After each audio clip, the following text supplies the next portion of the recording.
In this lesson, we'll start by checking that we can use the basic point of safe return equation. Here is a typical question. Your total endurance is 7 hours and 40 minutes. Required reserves are 1 hour and 40 minutes. The true airspeed is 200 knots. The distance from departure to destination is 1200 nautical miles. The outbound wind component is 30 knots tail. Assume that the wind remains constant. What is the time and distance to the point of safe return? These are the possible answers. Don't click onto the next scene until you have the answers.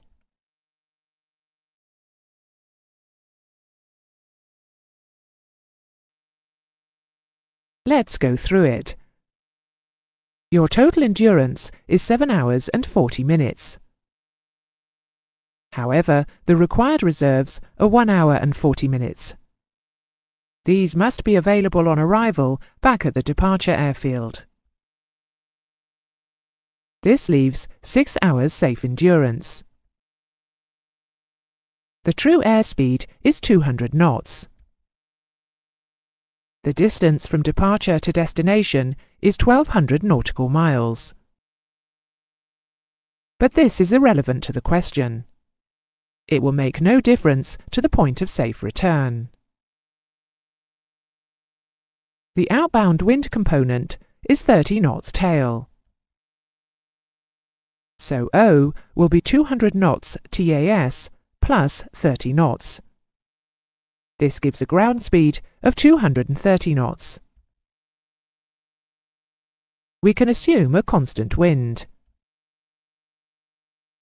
So the wind component on the return part of the flight will be 30 knots head. Therefore H will be 200 knots TAS minus 30 knots. This gives a ground speed of 170 knots. Write down the standard equation T equals EH over O plus H. Substitute your known values for E, O and H, and you should have got 2.55 hours, which is 2 hours and 33 minutes, or 153 minutes. The distance to the point of safe return is O times T. O is 230 knots, and T is 2.55 hours, which comes to 586.5 nautical miles. We'll call that 587 for all practical purposes. So answer A was the right one.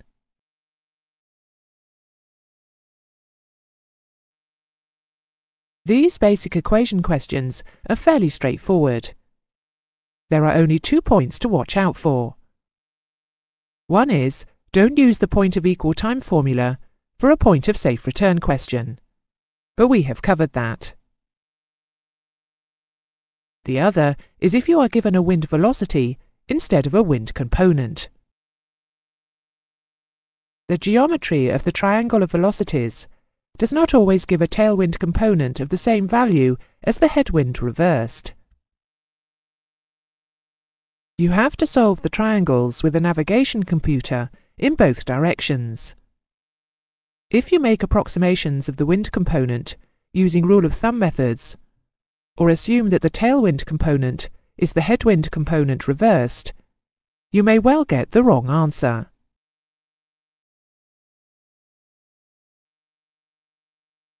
All the solutions that we have seen up till now make the assumption that the fuel is used at a constant rate and that endurance is linearly related to fuel contents. This may be unrealistic. This would assume that a fuel graph, or how goes it, as it is often called, takes this form, with a straight line graph of fuel against time or distance. In fact, a practical how goes it usually looks more like this.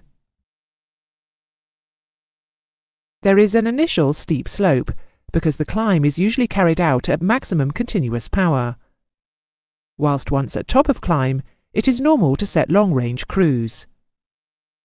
So the fuel flow rate is higher.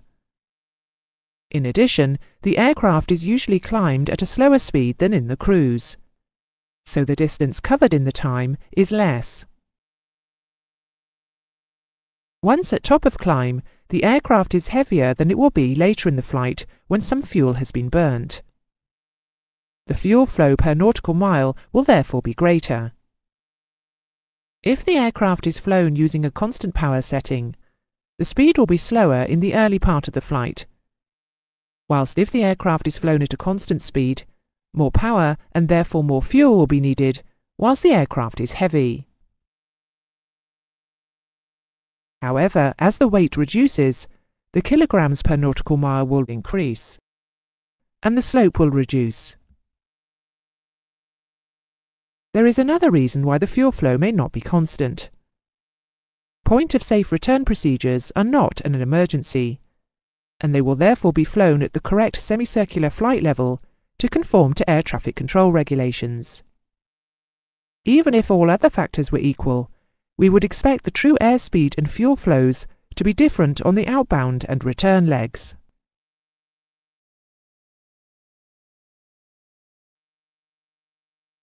To cope with this usually more realistic situation, we have another equation. Rather than derive it by algebra, we shall simply quote it. We will then do a worked example, and the way that it works will become obvious.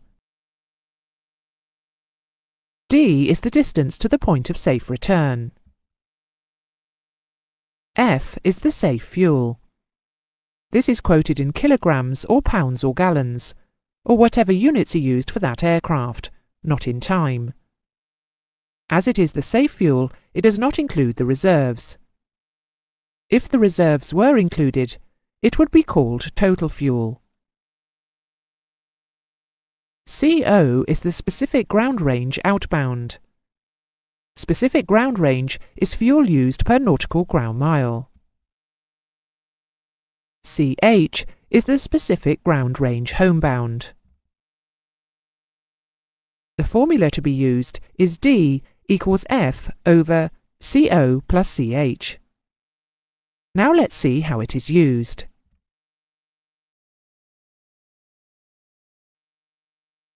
Here's the formula again.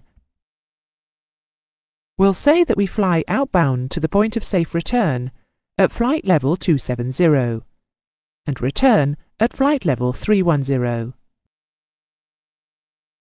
F, our safe fuel, is 39,500 kilograms. Our TAS remains constant at 310 knots. We have 30 knots tailwind outbound and 30 knots headwind inbound. The fuel flow outbound at flight level 270 is 6,250 kilograms per hour, and the fuel flow homebound at flight level 310 is 5,300 kilograms per hour. We need to find CO and CH. The first thing to do is calculate O and H. O is 310 knots TAS plus 30 knots tailwind. That's a ground speed of 340 knots. H is 310 knots TAS minus 30 knots headwind, or 280 knots ground speed. CO is fuel flow outbound divided by ground speed outbound. Let's see why. We use 6,250 kilograms per hour outbound, and our ground speed outbound is 340 knots. However, another way of describing ground speed in knots is that it is nautical ground miles per hour. We are dividing by per hour in both the numerator and the denominator, which means that they cancel. The answer is 18.382 kilograms per nautical ground mile. We apply a similar logic to CH. It is 5,300 kilograms per hour homeward, divided by 280 knots ground speed home. Again, the per hours cancel, this time giving us 18.929 kilograms per nautical ground mile. So, CO plus CH, the bottom line of our equation, comes to 18.382 plus 18.929 kilograms per nautical ground mile, which totals 37.31 kilograms per nautical ground mile in both directions. Let's draw in 1 nautical ground mile. Here it is. We use 18.382 kilograms flying out and another 18.929 kilograms flying back, making a total of 37.31 kilograms there and back. So all we have to do is see how many times we can fit 37.31 kilograms into 39,500 kilograms, which is all of our safe fuel. It comes to just over 1,058 nautical miles. So now that we have the distance, we can find the time from the ground speed outbound. The time will be this distance divided by O, which is 340 knots.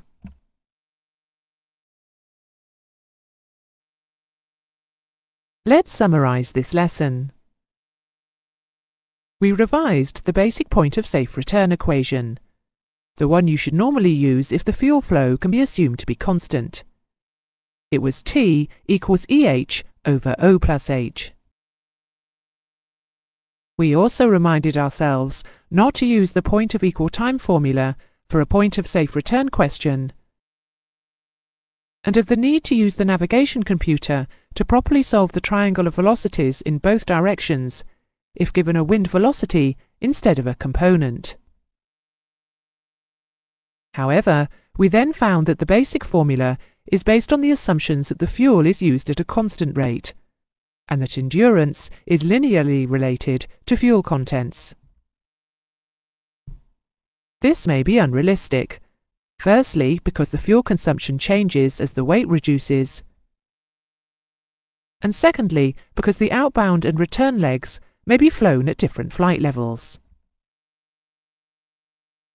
To cover the case of variable fuel flows, we have another equation.